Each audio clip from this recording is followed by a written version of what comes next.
Non, franchement, Donc, moi, je termine par ça, lui, qu'il faut ensemble que ouais, nous nous mettions au travail pour changer les choses dans notre pays. Sinon, on va tous périr et on n'aura pas d'excuses. merci, Comme je le dis merci beaucoup. toujours, quand un fou a le pouvoir, il faut le reprendre. Parce que le fou, il aime le pouvoir. Il faut le contraindre. Mhm. Le pouvoir, il rend fou. Merci. Le fou ne rend pas le pouvoir. Aoudé, Ouais, bonsoir tout le Aoudé, monde. ok. Ouais, bonsoir.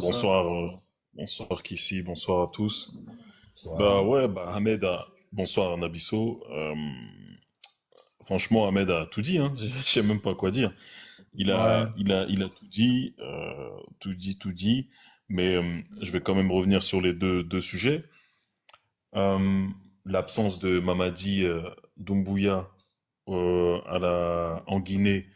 Ok, il y en a qui disent oui, il est à Singapour.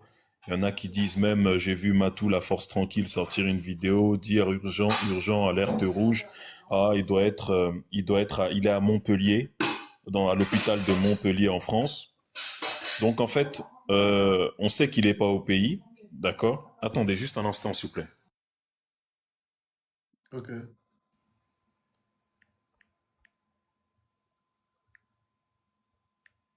Oui, désolé. Non, je voulais dire en fait faut arrêter qu'on arrête de, de se focaliser sur la personnalité de Mamadi Doumbouya.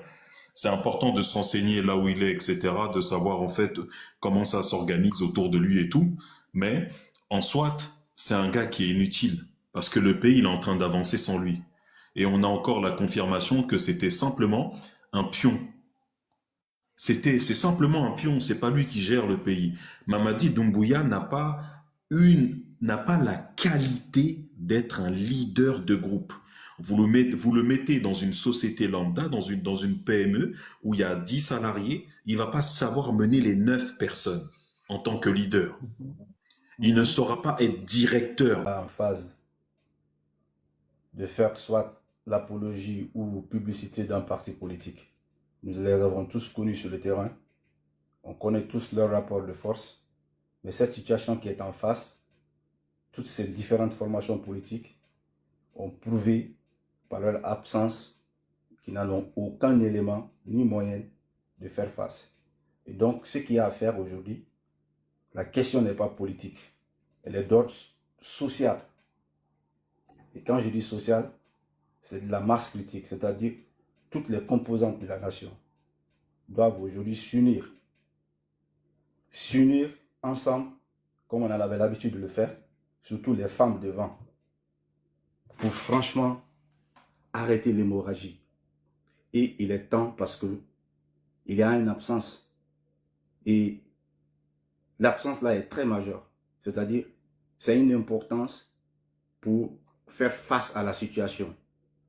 Et donc, Monsieur Kandé, je vais vous poser une question, s'il vous plaît, oui, allez-y. avant que vous ne continuiez.